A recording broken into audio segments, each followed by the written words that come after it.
Hey y'all. Okay, so last week we were house and dog sitting, and I had the opportunity to sit down and read a novel cover to cover in one afternoon. If you ever get that opportunity, please take it. It is so nice to just sit down and read and be absorbed and immersed in that world, and just you get the whole story, the beginning all the way to the end. It's great. So, I know that it's hard to just sit down and read a novel in one day, but I highly, highly, highly recommend it. Okay, so I read Midnight at the Electric by Jodi Lynn Anderson. Again, a random one that I just picked up at the library, and I really, really liked it. Since it's been a week since I read it to cover, I am a little forgetful on some of the characters' names.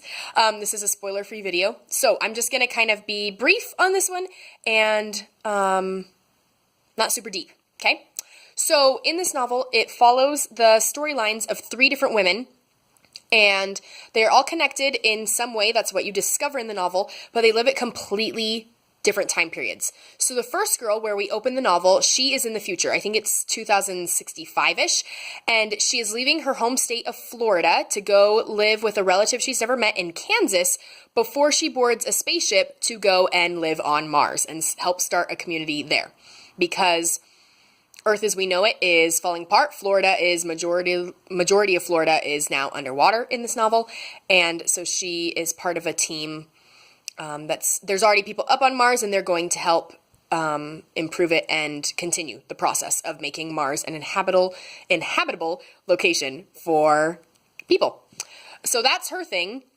And the other two women it follows, there's a woman who lives in Kansas. Everything kind of takes place in Kansas, a lot of it. And she is during the Depression and Dust Bowl era, and so much dust. I didn't actually know a lot about that. So basically, the farmers there had been sent to farm the land, right? That was the idea, make this part of the country farmland.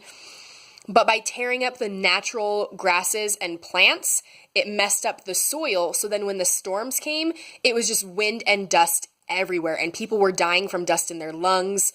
There's a point in the book, this is a slight spoiler, but not plot spoiler, so bear with me. There's a point in the book where their dog dies, and her mother cuts the dog open to find out why the dog died, and it's just mud inside this poor dog's lungs. It had been choking and drowning in this dust that it was breathing, and then with bodily fluid, and whatever. Anyway, so really rough situation. Things aren't growing because of the dust. Farms are dying. People are leaving. Really rough situation. The woman that we follow, teenager, whatever we want to call her, her little sister got dust in her lungs, and it's getting worse. And so that's her drama that she is dealing with. And then the final one is even more in the past. I don't remember the exact year.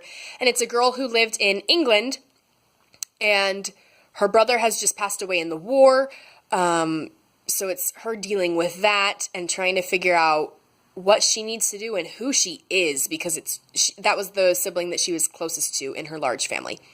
So these three different women, three different completely time periods, and somehow they're connected, and that's what you are figuring out as you read this book.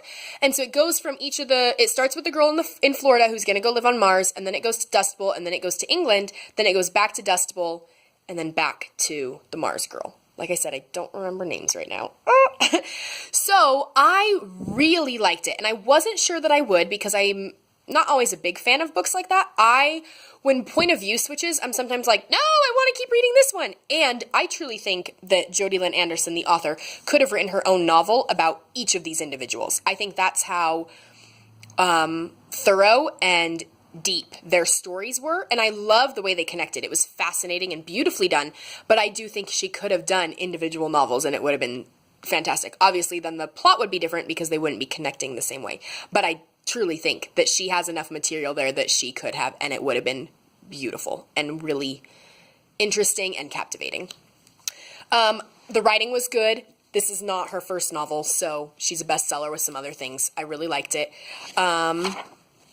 Yeah, overall, I do recommend this a lot. I'm trying to see, it was published in this year, 2017. I love reading new things, by HarperCollins.